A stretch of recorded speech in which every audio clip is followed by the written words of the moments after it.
नमस्कार दोस्तों, इनक्रेडिबल संगम चैनल में आपका बहुत बहुत स्वागत है।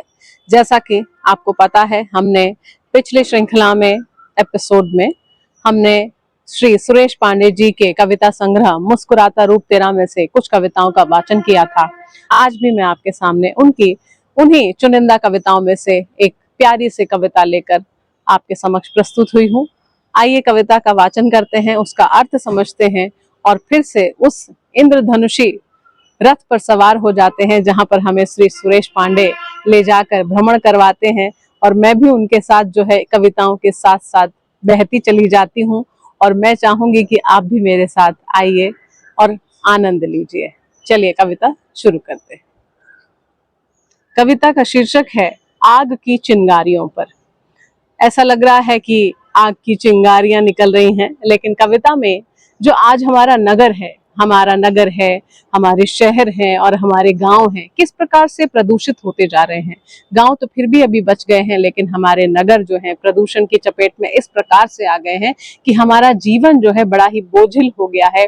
जीवन जीना बहुत मुश्किल हो गया है और हर एक सांस घुटती सी जा रही है और हर एक व्यक्ति जो है अपने आप में सिमटा हुआ है। किसी से वो नजर नहीं मिलाता और किसी का साथ नहीं दे पाता। वो स्वयं में अपने आप में एक एकाकी जीवन जी रहा है। उसके बारे में ही इन्होंने कुछ पंक्तियां प्रस्तुत की हैं, मैं आपके समक्ष प्रस्तुत करना चाहूंगी। कविता कुछ इस प्रकार है। आग की चिंगारियों पर। सांस कैसे ले रहे हैं हम यहाँ अपने नगर में, सांस कैसे ले रहे हैं हम यहाँ अपने नगर में, किस तरह से घुट रहे हैं हम यहाँ अपने नगर में। व्यक्ति विशेष की बात है। सुरेश पांडे जी लिखते हैं कि हर व्यक्ति जहां पर भी वो रहता है उसको कुछ बहुत सारी कठिनाइयों का सामना करना पड़ता है और वो किस प्रकार से उसमें सांस लेता है, किस प्रकार से अपना जीवन यापन करता है, वो व्यक्ति खुद ही जानता है। क्योंकि आज के जीवन का जो परिवेश है बहुत ही मैला हो चुका है। प्रदूषित वातावरण के साथ साथ हर चीज में मिलावट है, हर चीज जो है धुंधली है, हर चीज में ऐसा कृत्रिमपन आ गया है जो हमें एक सही दिशा में नहीं लेकर जाता, जो हमारे शरीर के साथ साथ हमारे प्राणों की भी हानि करता है। इसीलिए ये लिख रहे हैं कि किस तरह से घुट रहे हैं हम यहाँ अपने नगर में, क्यों फूंक कर अपने चमन को घुल रहे हैं हम जहर में। यानी कि ये जो हमारा प्यारा सा गुलिस्तां है, ये जो हमारा प्यारा सा चमन है, ये जो हमारा प्यारा सा नगर है, हमारा जो संसार है, हमारा जो देश है, इसको ईश्वर ने बड़ा ही सुंदर बनाया था। इसको ईश्वर ने हर चीज से सुसज्जित किया था, लेकिन हम मानव ने इसको इस प्रकार से दूषित कर दिया है सिर्फ और सिर्फ अपने स्वार्थ के पीछे कि आज हर सांस में जहर घुला हुआ है। आगे लिखते हैं, योजना कोई नहीं है जो प्रदूषण को घटा दे, योजना कोई नहीं है जो प्रदूषण को घटा दे, इस धुएं के पार झिलमिल एक सूरज जगमगा दे। कहा जाता है कि इतना ज्यादा प्रदूषण बढ़ गया है कि इस प्रदूषण में चांद, तारे, सूरज सब मटमैले से नजर आते हैं। और अब आप देखेंगे कि आकाश नीला अब किस प्रकार से चितकबरा सा लगता है और उसमें सितारे भी दिखाई नहीं देते। ये सब और सब प्रदूषण की वजह से है। तो हमारी आने वाली पीढ़ियों को हम क्या दे रहे हैं? प्रदूषित वातावरण, प्रदूषण से भरा हुआ, जहर से भरा हुआ वातावरण। इसीलिए कह रहे हैं यहाँ पर कि जो प्रदूषण को घटा दे, योजना यहाँ पर कोई भी नहीं है जो प्रदूषण को घटा दे। बड़े प्रयास करने का प्रयास करते हैं, बड़े बड़े बातें करते हैं, लेकिन कर कुछ नहीं पाते। इस धुएं के पार झिलमिल एक सूरज जगमगा दे। ये जो धुआं है, ये जो चारों ओर एक धुआं छाया है प्रदूषण का, इसको काटते हुए एक ऐसा सूरज आए जो सब कुछ, सारी कालिमा को तहस नहस कर कर अपनी लालिमा फैलाए। ऐसा सूरज कहाँ से आए? ऐसा सूरज हमें ही लाना होगा। आगे कहते हैं, क्यों उलझकर रह गए हैं आज अपनी ही नजर पे, क्यों उलझकर रह गए हैं आज अपनी ही नजर में, काश खिलते फूल होते खुशबुओं से तर हवा में, काश खिलते फूल होते खुशबुओं से तर हवा में, गुनगुनाते गीत होते रात रानी की फिजा में।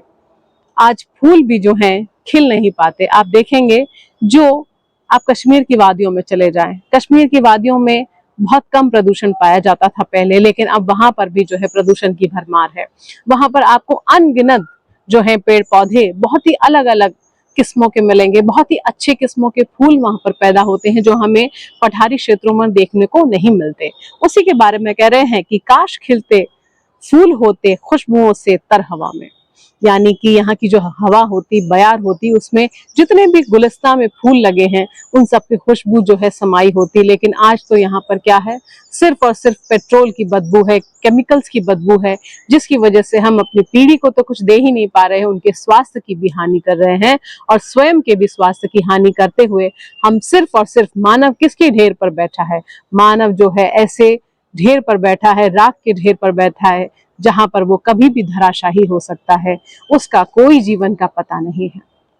आगे लिखते हैं, गुनगुनाते गीत होते रात रानी की फिजा में। रात की रानी जो रात को खिलती है और सुबह सूर्य होते ही जिसके फूल झड़ जाते हैं, तो ऐसी खुशबू होती और ऐसे गीत होते जो रात रानी की फिजा में खिल जाते, झूम जाते और अब हर दिलों को जो है एक मस्त नगमा दे जाते। काश ऐसा होता। आगे लिखते हैं, क्यों निकलकर सांस बोझिल हो रही है अब डगर में। कहते हैं कि आज जैसे ही घर के बाहर जाएं तो ऐसा लगता है कि हम मॉर्निंग वॉक पे निकले हैं या फिर कहीं और निकले हैं, शायद कुछ अच्छी ऑक्सीजन मिले, लेकिन अब ऑक्सीजन तो दूर, हमें इतना ज्यादा जो है प्रदूषण झेलना पड़ता है कि हमारे फेफड़े भी कहते हैं बस, अब बस करो, कितना और हमें जहर दोगे, हम कैसे जिए। हमारे शरीर का हर एक अंग, अंग प्रत्यंग हमसे चिल्ला चिल्ला कर ये कह रहा है, अपने आप को संभालो, अपने वातावरण को संभालो। और इसी चीत्कार को सुनते हुए, समझते हुए श्री सुरेश पांडे जी ने इस कविता को आपके समक्ष प्रस्तुत किया है और मैंने अपने शब्दों द्वारा आपके समक्ष इसका वाचन किया और कुछ न कुछ जो भी ये समझाने का प्रयास कर रहे थे अपनी कविता के माध्यम से, अपने शब्दों के द्वारा मैंने समझाने का, समाज को समझाने का प्रयास किया है। मैं चाहूंगी कि यदि आपको मेरा ये प्रयास अच्छा लगा हो तो आप इसे जरूर सराहिएगा। पांडे जी, सुरेश पांडे जी, आपसे भी ये इल्तिजा है कि अगर आपको मेरा प्रयास अच्छा लगे तो मुझे सराहिएगा, मुझे आशीर्वाद दीजिएगा। अगली श्रृंखला में फिर से आपके साथ जुड़ूंगी, तब तक के लिए बहुत बहुत धन्यवाद।